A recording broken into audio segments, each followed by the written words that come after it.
Muito obrigado. E muito obrigado por me acolherem aqui na vossa reunião. Finalmente venho conhecer os colegas a quem eu dou trabalho. Não, devo dizer que ainda esta semana falei com vários colegas ligados à área da anticoagulação e, portanto, são muitas especialidades e éramos colegas desde Japão aos Estados Unidos, Canadá, Europa toda, Médio Oriente. E é interessante perceber que nós sentimos que precisamos de um modelo integrado de cuidados para o doente anticoagulado. E alguém perguntava-me, mas como é que tu achas que isso se pode fazer? Por um lado, eu acho que é tarde demais redesenhar os cuidados cardiovasculares pelo mundo fora. Acho que isso já não é possível.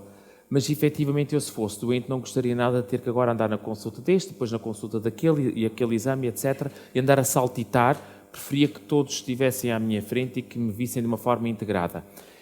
E depois lembrei-me que eu acho que há um grupo de colegas que poderá ter um papel muito importante nisto, até porque houve um colega holandês que falou da experiência dele, que no grupo inteiro era única, não havia mais ninguém. Poderia ser que os colegas de imunohemoterapia que ficaram com menos, desculpem a expressão, trabalho na área dos antivitamínicos K, assumissem um bocadinho esse papel. E lembrei-me disso porque há dias, na sexta-feira passada, recebi uma chamada, já estava fora do hospital, recebi uma chamada de uma colega da imunohemoterapia, do meu hospital, a dizer: Carlos, eu estou-te a ligar porque há um doente que tu viste, transplantado, como viram, eu agora estou na área da transplantação. Há um doente que tu viste que tem uma microcitose e uma hipocromia. E eu acho que não está estudado o ferro, a ferritina, a saturação da transferrina do doente. Queria saber se achas bem que se estude, o que é que ficou programado para as próximas análises. Eu disse, olha, de facto, eu reparei que tinha uma microcitose e uma hipocromia que não tinha até agora, estava com uma ótima hemoglobina e como as minhas preocupações principais já estavam na área da imunossupressão e eu tinha pouco tempo, achei que era uma coisa que ficava para a próxima consulta, mas se puderes ajudar, fantástico. Alguma coisa fez com que ela tivesse um alerta. Ela teve um alerta qualquer de um doente que ela não fazia a mínima ideia que vinha à minha consulta e disso gerou uma coisa positiva para o doente. Portanto, eu acho que é preciso aproveitarmos o que há aí, tanto de recursos eletrónicos como de colegas que têm disponibilidade para ajudar, porque sozinhos é difícil a gente resolver tudo. Eu acho que um dos focos mais importantes hoje em dia na área da anticoagulação é o aspecto da segurança. Aqui estão os meus interesses declarados e o porquê da segurança. Em primeiro lugar, quais são as coisas que nós quereríamos ver resolvidas ou melhoradas nos doentes que têm necessidade de anticoagulação? E o grande foco da minha apresentação vai ser a fibrilação auricular. No final, eu direi umas palavras sobre o tromboembolismo venoso. Não é muito claro para nós profissionais de saúde, nem sequer para os doentes, que o maior problema de quem tem fibrilação auricular é que tem uma condição que encurta a esperança de vida. Ponto final. E a única terapêutica das muitas coisas que se podem fazer na fibrilação auricular, ouvimos há bocadinho falar de encerramento de apêndices auriculares, há montes de fármacos antirrítmicos, N coisas que se podem fazer na fibrilação auricular. Até hoje, decorridas estas décadas todas, há apenas uma que devolve alguns dos anos de vida que são perdidos no segundo em que alguém nos faz o diagnóstico de fibrilação auricular. E essa é a terapêutica anticoagulante oral. Com um problema que, apesar de tudo, a anticoagulação oral também mata por hemorragia. E é aqui que a solução dos anticoagulantes orais diretos traz uma grande vantagem, é porque o número e o risco de hemorragias fatais é significativamente melhorado com estes novos fármacos e, portanto, o aumento da esperança de vida que a anticoagulação oral agora dá a quem acabou de ser diagnosticado um problema como a fibrilação auricular é ainda maior quando a gente o faz à conta destes novos fármacos. Portanto, o AVC não é o problema mais grave que tem um doente com fibrilação auricular. Falamos muito do AVC, mas não é. Na verdade, é a morte, e a morte nem sequer é a morte por AVC a forma mais frequente. Estes doentes com fibrilação auricular morrem mais até de insuficiência cardíaca e de outras causas vasculares do que propriamente de AVC. Depois há um conjunto de outras coisas e grandes desafios que estão pela frente, nomeadamente o declínio cognitivo e a demência vascular, que são mais frequentes em quem tem fibrilação auricular e para os quais não temos soluções, e infelizmente a própria anticoagulação oral parece que aqui também não tem qualquer efeito, há toda uma nova área que é preciso descobrir. Hoje em dia as associações de doentes são muito mais ativas, têm muito mais a dizer em guidelines, nas escolhas terapêuticas que lhes fazemos, na forma como querem participar no seu cuidar, e a segurança é dos aspectos que está acima de tudo. Todos nós sabemos, pelo menos os que têm estado em hospitais onde tem havido processos de acreditação, a segurança é muito mais importante do que qualquer outra coisa que estas comissões avaliam. E, de facto, os riscos de hemorragia intracraniana é um risco que está sempre na nossa cabeça quando pensamos em anticoagulação oral, mas também o risco de hemorragia digestiva, até porque muitos de nós já ouviram dizer que os novos anticoagulantes orais, porventura, têm até um bocadinho mais de hemorragia digestiva do que os antivitamínicos K.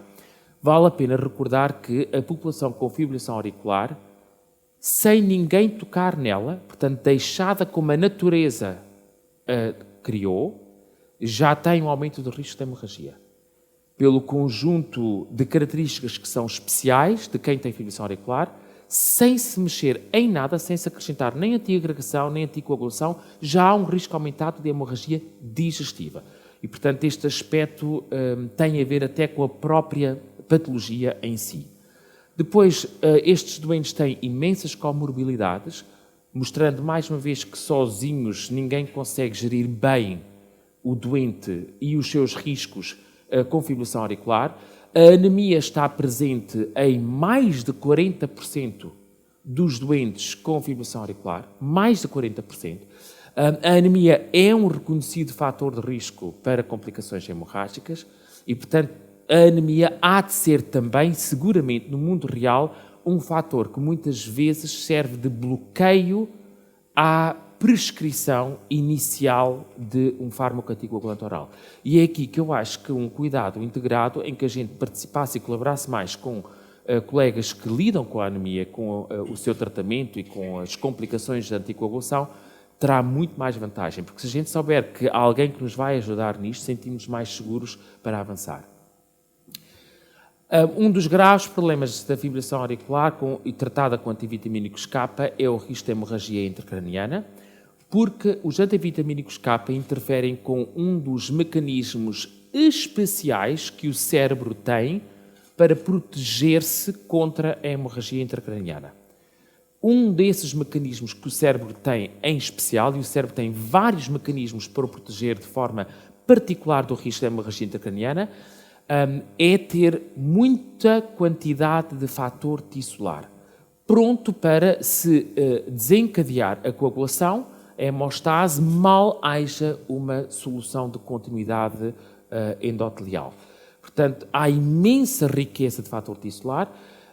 Ele, como sabem, desencadeia a coagulação por via da ligação ao fator 7A, havendo compromisso na ativação do fator 7, que é o que acontece quando estamos a tomar antivitamínicos K, este mecanismo de proteção do cérebro perde-se. E por isso é incontornável a vantagem que os DOACs ou NOACs têm em relação aos antivitamínicos K, que é a de não ter este excesso de risco de hemorragia intracraniana. Uma outra desvantagem reconhecida é a hemoglobina glicosilada da anticoagulação oral, que é uma coisa que deveríamos instituir na prática clínica, o TTR, para nos ajudar a tomar boas decisões em relação aos nossos doentes. O controle do INR, quando é mau, traduz-se em mais complicações de ambos os tipos, isquémicas e hemorrágicas, e traduz-se em mais mortalidade.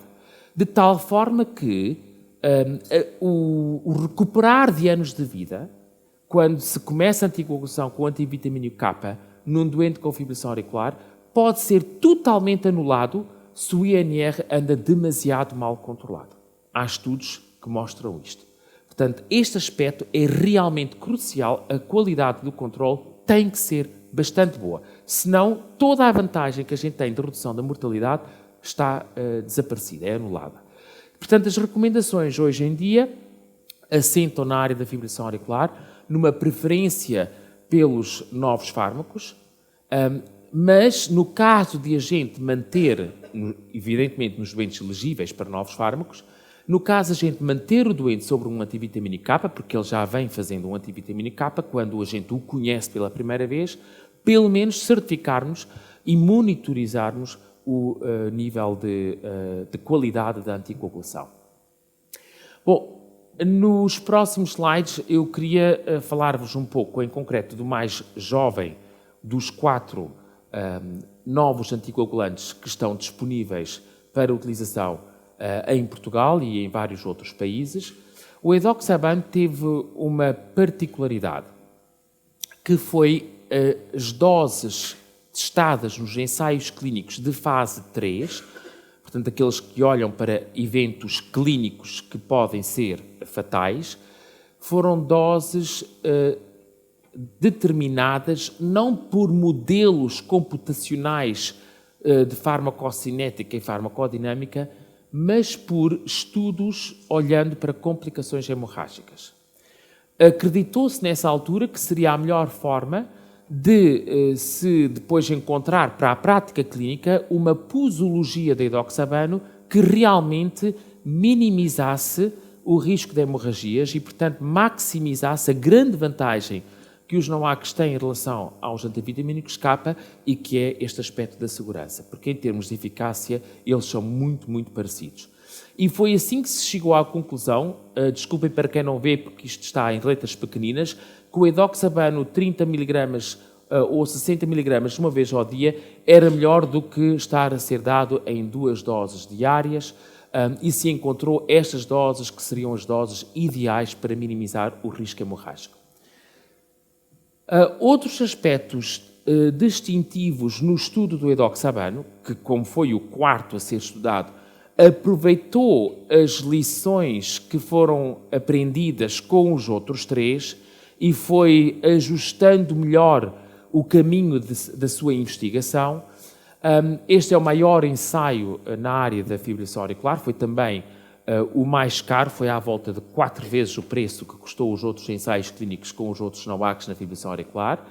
Teve a maior duração de seguimento. A grande razão para o custo tão elevado é que todos os doentes, não falta um, incluídos no ENGAGE, tiveram amostras de sangue colhidas para estudos farmacocinéticos e farmacodinâmicos. Isto é uma logística brutal que encarece imenso um estudo, mas a ideia dos investigadores e do promotor do estudo era que, se algum dia no futuro, quando o fármaco já estivesse no mercado, se viesse a descobrir qualquer coisa que nunca se tinha percebido que pudesse haver em fases de desenvolvimento do fármaco, se pudesse ir atrás e um a todos aqueles doentes usar os sangues colhidos que estão guardados para tentar perceber o porquê. Portanto, há aqui uma preocupação da segurança que foi muito grande. Permitiu ajustes dinâmicos, apenas um doente foi perdido no seguimento e, na verdade, não foi perdido, que depois da base de dados ser fechada ainda conseguiram saber que ele estava vivo. A mediana do TTR foi a mais alta de todos os ensaios na fibrilação auricular e muito longe do que nós encontramos em muitos contextos que nos são familiares. Um período de transição no final do estudo, que é a transição para a varfarina, que está bem estudada, como é que ela deve ser feita, se fosse algum dia necessária. E também todos os doentes, como disse, colheram estudos sangue para os estudos farmacológicos e tem o maior subgrupo de doentes com próteses valvulares biológicas, que é um contexto em que hoje em dia, fruto disto, a cardiologia já começa a ter à vontade em utilizar, não nos primeiros 3 meses após uma prótese biológica ter sido implantada, em que ainda aí preferimos e temos que fazer anticoagulação com antivitamínicos K. Estes são os principais resultados da eficácia e depois a seguir já vos mostro de segurança. O edoxabano não foi inferior à varfarina e até na análise on treatment foi superior, com redução do risco de AVC e de embolia sistémica, portanto, pelo menos igual à varfarina, uma superioridade nos doentes que nunca tinham sido antes anticoagulados, nos doentes que nunca tinham sido testados, para especificamente o AVC isquémico, sem qualquer tipo de diferenças, no fatal ou não fatal, incapacitante ou não, e nos AITs também. Uma redução muito grande, como a gente vê com outros NOACs, no risco de hemorragia intracraniana, quer os casos fatais, quer os incapacitantes e até mesmo os não incapacitantes, são reduções brutais do risco desta complicação, que felizmente é rara. Numericamente menos embolias sistémicas e infartos, e também uma redução significativa da mortalidade por causas cardiovasculares. O que é muito relevante, porque, como vos disse, ainda é mais problemático o problema do encurtar da esperança de vida destes doentes do que até do risco de AVC. 71% das mortes no estudo ENGAGE foram de causa cardiovascular. Esta população não morre só de AVC, e a causa mais frequente até de morte cardiovascular é a morte súbita cardíaca. Há outras formas de mortalidade também, e também menos mortalidade total. A redução da morte cardíaca associou-se a taxas também numericamente menores de morte súbita cardíaca, de morte por insuficiência cardíaca e da morte por AVC isquémico, que são a 1, 2 e 3 por este ranking as causas mais prováveis de morte num doente com fibrilação auricular. Volto a dizer, a gente pensa que é tudo aqui, não. Há outras formas de mortalidade e de morbilidade muito mais importantes até do que o AVC isquémico em quem tem fibrilação auricular. Do ponto de vista da segurança, a hemorragia é também uma causa de morte. É a quarta causa de morte em quem tem fibrilação auricular. O edoxabano reduziu, vem aqui estes P's, são praticamente todos muito significativos. Há redução da hemorragia major, fatal, da fatal ou da que contribui para a morte no espaço de 30 dias a seguir ao evento hemorrágico e também de hemorragias em órgão crítico. Do ponto de vista da segurança, aquilo que tinha sido programado intencionalmente através dos estudos de fase 2, eu quero descobrir uma dose que vá depois na prática clínica realmente reduzir muitas hemorragias, confirmou-se no grande estudo de fase 3. Houve também redução de hemorragias minor, aquelas mais nonsense, que muitas vezes não preocupam o doente sequer, pelo menos não fazem com que ele vá ao hospital ou de propósito ao médico. Aquelas que não são hemorragias importantes, mas que o doente achou que deveria ir ao médico, na mesma falar com o médico sobre isso e referi-las, são as tais hemorragias não major, mas clinicamente relevantes, foram também significativamente menores com a edoxabano do que com a varfarina. Ora, evitando a hemorragia, como disse, prolonga-se a vida. Aqui está a vantagem dos antivitamínicos K sobre o não fazer nada. Portanto, ao anticoagularmos um doente com fibrilação auricular, usando um antivitamínico K, já reduzimos a mortalidade em 26%. E isto é essencialmente à custa da redução de AVCs fatais, mas com um preço a pagar é que há um aumento de hemorragias fatais. Há inequivocamente este preço. Só que o número de AVCs fatais que se previne é muito maior do que o número de hemorragias fatais que se causam. Os novos fármacos reduzem em 10% adicionais, em relação àqueles 26%, a mortalidade, portanto, aumentam ainda mais a esperança de vida. Quando a gente, isso é praticamente igual para todos eles, não há diferença entre eles. Quando a gente vai ver à conta do que se aumenta ainda mais a esperança de vida com os NOACs versus antivitamínicos K, é sobretudo à conta da redução das hemorragias fatais. Portanto, o que estamos a fazer é mexer nesta balança entre as vantagens e as desvantagens dos antivitamínicos K, realçando as vantagens e diminuindo, particularmente diminuindo as desvantagens. Ora, há um grupo de doentes em todos os ensaios clínicos e com todos estes fármacos há critérios para redução da dose. Há doentes que, por via, sobretudo, da função renal ou de outras características que podem ser de idade, de peso ou de terapêutica farmacológica concomitante, têm razões para se dar uma dose mais baixa do NOAC. No caso do edoxabano, E, quanto a mim, isto tem especificamente que ver com o facto de ele ter sido estudado, as doses dele, especificamente para se conseguir minimizar o risco de hemorragias. Os doentes que tiveram necessidade de redução da dose, que estão aqui representados, os que tiveram que ajustar a dose, tiveram muito mais vantagem do edoxabano em relação à varfarina do que os que não tiveram que reduzir a dose. Em quem tem mais risco de hemorragias, e reparem que estes doentes têm, de facto, taxas de hemorragia, 3.05, 4.85, muito maiores, qualquer que fosse o braço, edoxabano ou varfarina, do que os que não têm necessidade de ajuste de dose. Quem tem critérios de ajuste de dose, de facto, é quem sangra mais, pois quem sangra mais com o edoxabano está muito melhor ainda do que quem não tem tanto risco de sangrar tanto. Na minha prática clínica, este é um dos critérios, quando eu tenho 4 NOACs pela frente, é evidente que há alguns aspectos de interação medicamentosa, de função renal e até de risco hemorrágico que são pesados, mas quando eu encontro um doente na prática clínica que tem critérios de redução de dose, se for com critérios de redução de dose pelo edoxabano, sinto muito mais confortável por causa destes resultados particularmente bons em termos de redução da hemorragia major. Algumas populações de grande risco foram estudadas também nos estudos do edoxabano. Aqui estão os idosos. Os idosos tiveram ainda mais vantagem versus a varfarina, porque não só têm mais complicações tromboembólicas, mas, sobretudo, a idade aumenta mais o risco de hemorragia do que aumenta o risco de AVC. E, portanto, se eu tivesse um fármaco que reduzia muito mais o risco de AVC, mas não tanto o de hemorragia, a vantagem nos idosos não era tão grande.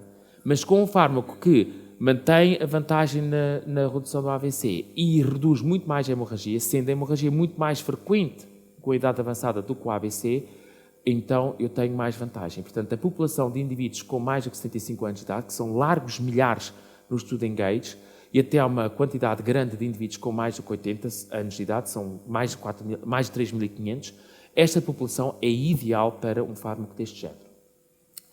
Os doentes com risco de queda, aqui estão as vantagens em vermelho, portanto, os eventos que são evitados pelo edoxabano, se a nossa escolha for edoxabano, em vez de varfarina, são muito mais eventos evitados e, portanto, a vantagem do edoxabano em relação à varfarina é muito maior se o doente tem risco de queda do que se ele não tem risco de queda, em que as vantagens são menores versus a varfarina. Portanto, quanto mais grave é o doente, mais vantajoso é.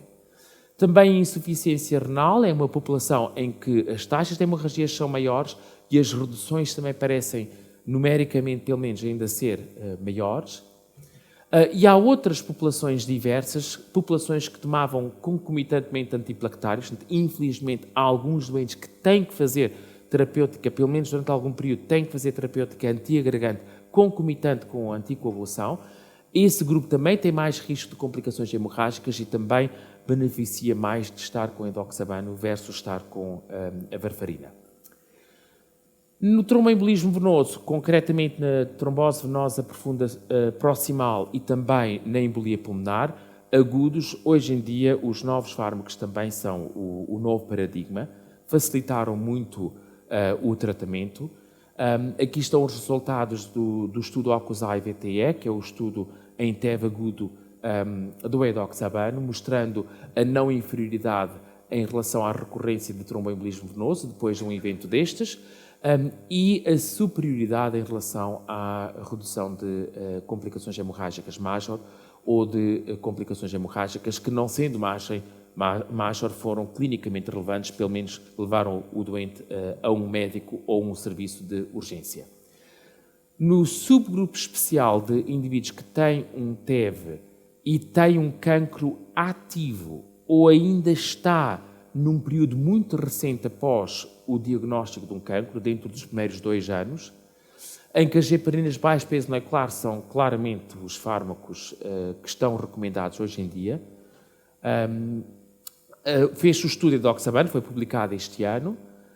Nestes doentes, foram 1.046 doentes ao todo estudados, e depois o tratamento foi feito durante 6 a 12 meses com edoxabano ou com a dalteparina, em comparação, e para o endpoint primário, que foi um conjunto das coisas boas e das coisas más que se quer prevenir quando se tratam estes doentes, portanto, as recorrências de tromboembolismo venoso, mas também as complicações hemorrágicas major, as duas estratégias foram superimpostas com a maior comodidade, evidentemente, da administração oral do edoxaban. Portanto, para concluir e passar a palavra a vós, 3 razões importantes para o crescimento e que justificam que se sustente esse crescimento dos DOACs hoje em dia na prática clínica e nos próximos anos. Por um lado, a maior redução na mortalidade. Estes doentes não têm como principal problema o tromboembolismo venoso recorrente, vão ter outra embolia, ou vão ter outra trombose venosa profunda, ou vão ter um AVC isquémico da fibrilação auricular. Estes doentes, o que têm é uma razão que lhes encurta substancialmente a esperança de vida. Portanto, o nosso foco tem que estar aqui. E a prioridade tem que começar por devolver anos de vida. A forma como o fazemos é variável, mas temos que devolver anos de vida. E a grande vantagem dos NOACs em relação aos antivitamínicos K é exatamente devolver mais anos de vida do que os antivitamínicos K, porque há menos vezes complicações hemorrágicas fatais. O risco incontornável da hemorragia intracraniana, isto é daquelas coisas que vai fazer com que progressivamente, em doentes que sejam elegíveis tanto para NOACs como para antivitamínicos K, vai cada vez mais ser NOACs e cada vez menos ser antivitamínicos K. E a dificuldade em alcançar um controlo adequado do INR, pelo menos eu gostava de, no mundo real, nós termos acesso à tal hemoglobina glicosilada da anticoagulação, que é o TTR. O edoxaban é pelo menos tão eficaz quanto a varfarina, não só no contexto da fibrilação auricular, como no contexto do TEV, do tromboembolismo venoso, e no caso concreto do tromboembolismo venoso em indivíduos com cancro, com neoplasia maligna, é tão eficaz pelo menos quanto a dalteparina, e foi feito essa comparação, essas comparações foram feitas em estudos em que o TTR era muito melhor controlado do que é em muitos contextos de prática clínica corrente, é mais seguro, e isso foi intencionalmente programado, as doses foram em fase 2, é o único NOAC que intencionalmente foi estudado desta forma, não quiseram modelos computacionais, quiseram ver hemorragias, e por isso confirmou-se nos resultados clínicos. A segurança, que é aquele aspecto crucial que tem que estar sempre nas nossas mentes, porque os doentes querem e porque as organizações que pagam a saúde querem,